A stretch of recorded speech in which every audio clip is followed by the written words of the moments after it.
With each and every day that passes, it feels like the UFC is getting more and more incompetent. It's to the point where I'm starting to believe everyone who's saying Dana White is just trying to kill the UFC. And at this point, he's close to succeeding. We've got nothing on Jones Aspinall. Aspinall doesn't even know if the fight's happening. That's become pretty clear. Jones clearly isn't interested in it, and Dana's here saying the fight's going to happen and giving us nothing to support that. We lost out on Makhachev-Topuria. Yes, we're getting a couple of good fights instead. Oliveira-Topuria, Makhachev, JDM. Missed out on that one though. They bullied Aldo into retirement off of 2 terrible losses. 1 I consider a robbery, 2 was just him getting held against the fence. And we've missed out on Aldo versus Cejudo, one of the most obvious matchups you could make because of it. It's just terrible. And then this past week, as of recording this, I've yet to see an official announcement, but rumours are in the featherweight division it's going to be Alexander Volkanovski versus Yair Rodriguez for the title fight, and Diego Lopez versus Gene Silva. What are they doing? It's just concerning because I just don't understand how you can be this incompetent. Like, surely they know those are terrible matchups. Like, they've got to know that, right? You can't look at that and go, yeah, no, these are badass fights. They have to be aware how bad that matchmaking is, surely. So it's got to be intentional. Like, I'm convinced they are actually just trying to kill the UFC so Dana can go into power slap and boxing and whatever. It's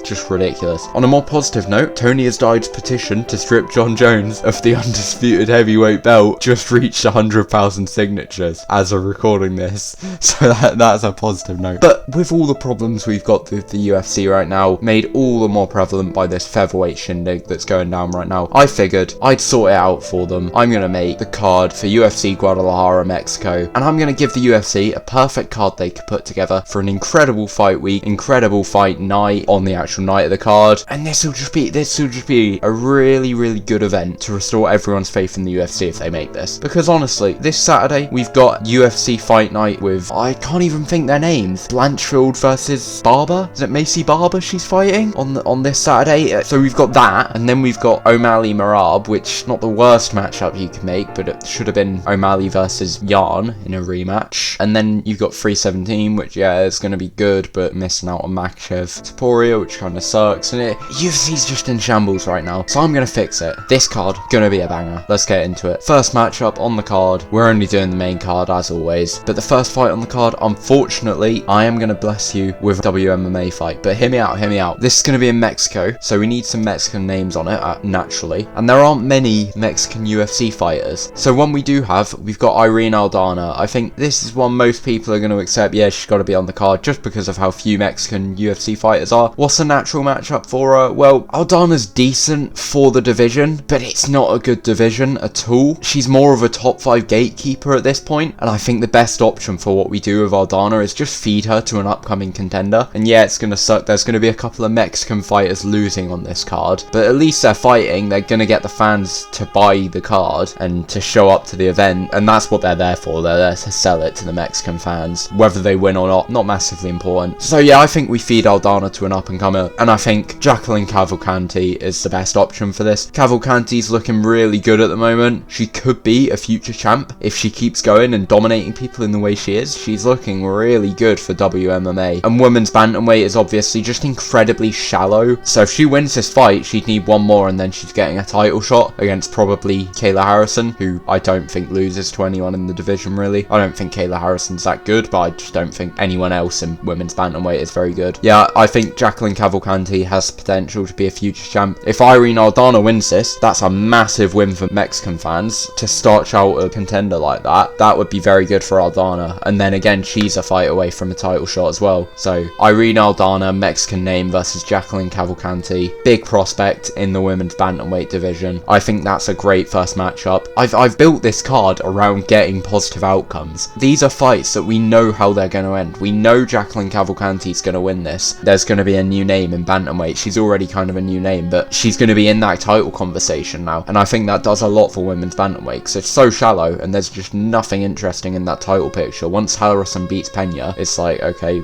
cool. And if Harrison loses to Pena, the division is actually dead. It's ridiculous, because Pena didn't even beat Pennington. Pennington clearly won that. So this is a good fight to make, stir up some interest in the women's division, get us just a guaranteed good result off the bat. This is also, I know it's a WMMA fight, but I think Cavalcanti will finish Aldana. I just don't think Aldana is that good, and I think Cavalcanti has been looking good enough in her past fights to the point where I'd be confident in her finishing Aldana. Just some weird like shot that just slips through. That's just how it is with KOs in WMMA, but she could get a sub as well. I think Cavalcanti is just way better than Aldana. I could be proven wrong if this fight happens, which I think honestly will. I think this is a likely fight. I think this is a very good fight to make, unless they want to put Aldana on this card and not have her lose, which you just don't need to. She can sell the card, be the Mexican name on the card, and then lose, and the Mexican fans might be a bit upset, but okay. Alright, so I think this is a very good fight to kick off the card. And then here's where we're going to have issues. The second fight on the card, I was kind of tempted to put it as the featured fight, so we don't have two in a row, but I just don't think I can make it the featured fight over the next one. Maybe you could, just to split them up, but I've got a second WMMA fight in Alexa Grasso versus Jasmine Jasudavicius. I think this is just the most likely fight they make. I think this is the fight that we're pretty likely to see, unless they do like Grasso versus, who lost to Shevchenko the other day? Fiorot. I don't think that would be very good matchmaking, but I can see them doing it. Grasso, she's got a great legacy. She's definitely top 5 in women MMA, but I just don't think she's got any more steam in her. She looked really mediocre against, who did she fight? Silva? Yeah, she did not look good against Silva. Silva did look really good in that fight, but I just don't think Grasso's got it anymore. So I think at least make her losing kind of worth something. Let's put her against Jasudavicius, who looks unstoppable. She definitely has championship potential, and she's just dominating everyone. In her last fight, she won it so handily. So I think Grasso versus Jasudavicius is a great fight to make. Grasso is going to bring in those Mexican fans, and I have another purpose for Grasso being here as well. I think Grasso has to be on this card. We'll get into that in a little bit. But yeah, this is a great name for Jasudavicius to beat a top 5 women's fighter all time. That would be a great name for her legacy, and then she's getting a title shot coming off that win. Once Silva's done a title shot, it'll be Jasudavicius up next. And if Grasso beats a dangerous prospect, that's really good for her legacy, showing that she's kind of still got it and that she's not entirely washed, which she's not looking terrible, but she's never gonna see that belt again, I don't think. So yeah, I think you just make this fight worth something. We know Grasso's probably gonna lose, so rather than do her against Fiorot, where it kind of could go either way, Fiorot probably wins, let's do her against Jasudavicius to actually build up Jasudavicius and build up a name in the division, get some excitement into that division, because who cares to see Grasso versus Fiorot? No one really cares who wins that fight. And then next up we got the featured fight. This again could go before Grasso Jasudavicius, but to me it's just a more interesting, more exciting fight. It's gonna be Alexander Rakic versus Dominic Reyes. Now Reyes is on a crazy comeback right now. We saw that KO at 314, one of the best KOs in the year.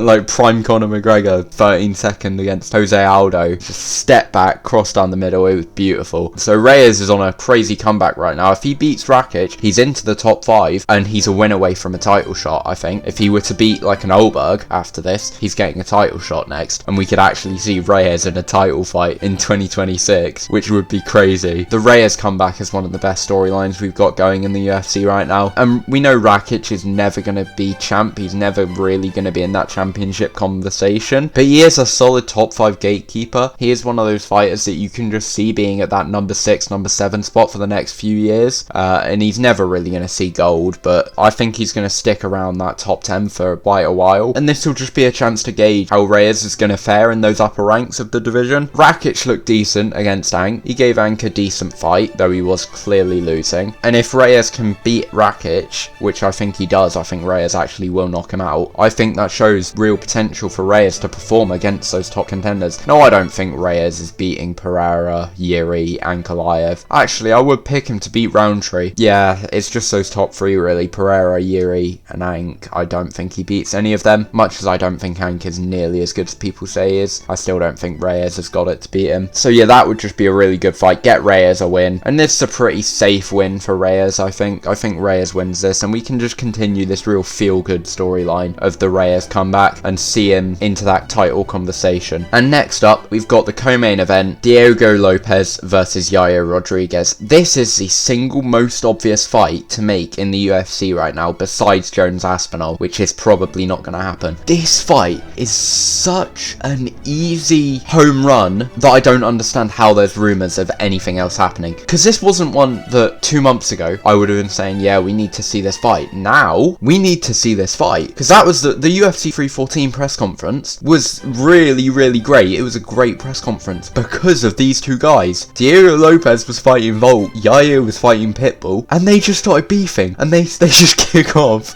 speaking in full Mexican. No one has a clue what they're saying. I've got a brilliant screenshot from that press conference. Volk's just sitting there between them, grinning like, oh, am I going to have to step in here?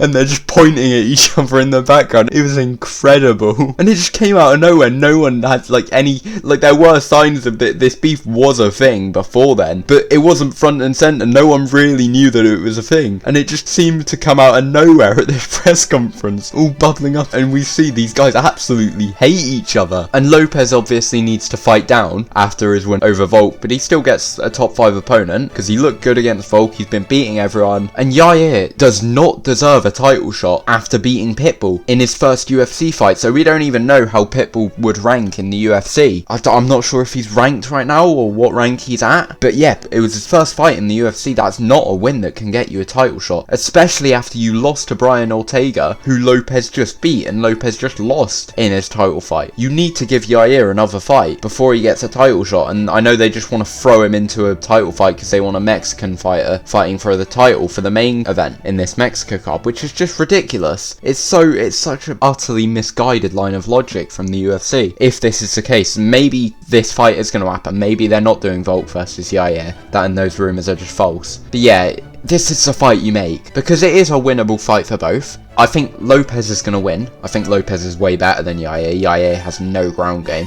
I think Lopez could finish him on the feet, but probably just takes him down and dominates him because Yair can't do anything on the ground. But the thing is, these guys are both incredibly emotional fighters. You saw it in the Lopez versus Volk fight when Lopez was like, he knew he was losing and he was trying to rile up Volk and he was swinging, and you saw him when he was swinging in the pocket. He was angry. He was really mad, and these are emotional fighters. Yair's the same. There is genuine hatred between these guys. They really do not like each other. This is potential for a generational beef between these guys. So you know when they get into the fight, they're gonna get into a scrap. They're gonna get in the pocket and they're gonna just swing. Because they don't like each other and they fight with that emotion. They're not composed. So this will be an incredible fight. Even better press conferences. This is just such an obvious fight to make. And if Yair wins, he naturally earns his title shot. If he can beat Diego Lopez, who gave Volk a very good fight and wobbled Volk at multiple points, Yair will deserve his title shot. But right now he hasn't earned it.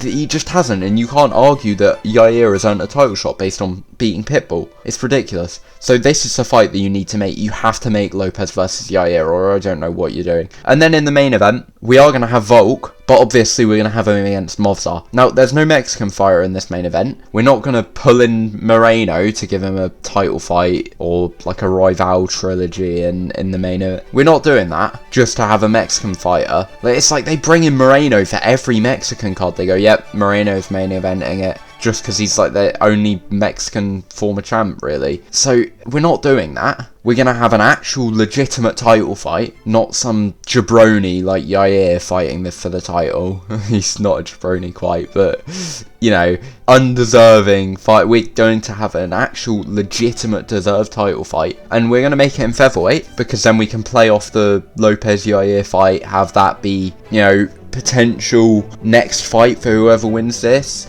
And if Movsar loses, Lopez wins, you can do Movsar Lopez again, rematch there. And there's just a lot here, and there's some potential at the press conference for all four of these guys to be going back and forth. And I think timeline wise it works out for the featherweight division to be going for this. And we know Volk is pushing for the Evloev fight, which has a really good matchup for him, but Evloev does deserve the title, so that's natural. And as I say, this is a chance to extend Volk's title reign, the best storyline in the UFC right now, with a great stylistic matchup for him. Volk will beat Evloev. If Makhachev couldn't finish Volk on the ground, Evloev is not finishing Volk on the ground. If Makhachev couldn't finish Volk on the feet, Evloev is not finishing Volk on the feet, especially at featherweight. So yeah, it's a really good matchup for Volk, and we're gonna see Volk get another win at the age of 37 at this point over an undefeated fighter like Movsar, who's seen as this boogeyman of featherweight almost. Yeah, this is a great fight, and we're going to have a great result seeing Volk win twice in 2025 at the age of 36 and 37. And Movsar just is the most deserving contender. Movsar was arguably as deserving as Lopez. Lopez obviously was a better star, did more for the UFC, so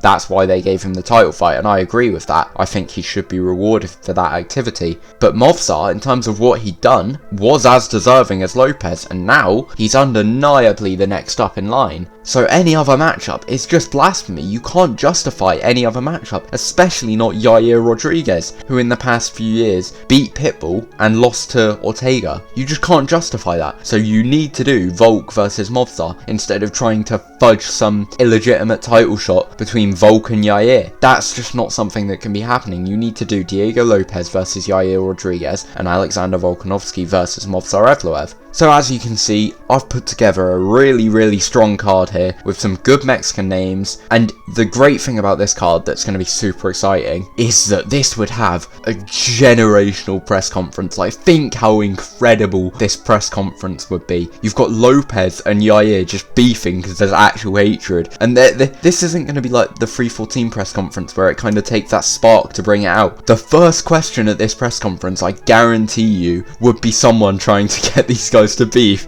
would be someone trying to rile them up, and you know it would work. You know that a minute into this press conference these guys would already be beefing. And the great thing is, I spoke about earlier when I spoke about Grasso, who said I've got a purpose for her here as well. She's gonna stir the flames even further, because we know that Yair is not happy with Lopez being this false Mexican, and we've got Grasso.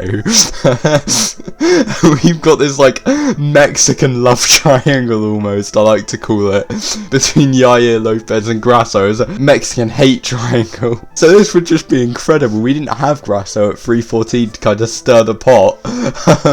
But yeah, you just know these, like, the entire press conference would just be these guys hating each other, and you get more shots of Volk just sitting there like, oh yeah, am I gonna have to step in? Volk and Evloev would just be looking at each other from across the table, just like, dude, what are our children doing right now, man?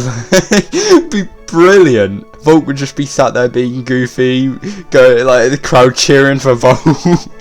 And we've got some decent Mexican names on this card. We got obviously the Mexican hate triangle front and center, and then Aldana on the sidelines just waiting to get smoked by Cavalcanti. She's just sitting there going, man, I'm gonna show you the skill difference of whatever. I can't even think what Aldana sounds like off the top of my head, but she's just gonna be chatting there some typical like boring, oh, I'm gonna beat you, I'm gonna show you how much better I am than you. Just some boring lines while the Mexican hate triangle's going on. She's gonna be answering a question, and Lopez and Yair are just gonna start beefing over the top of her. You know that's gonna happen. The interview is gonna be like, yeah, question for Aldana. She's just gonna get interrupted because no one actually cares what Aldana or Cavalcanti have to say. So you know that's gonna be happening. And the great thing, this card is just gonna be a feel-good card. We've got some fresh female prospects who we know are gonna get good wins. Jesuda Vicious and Cavalcanti.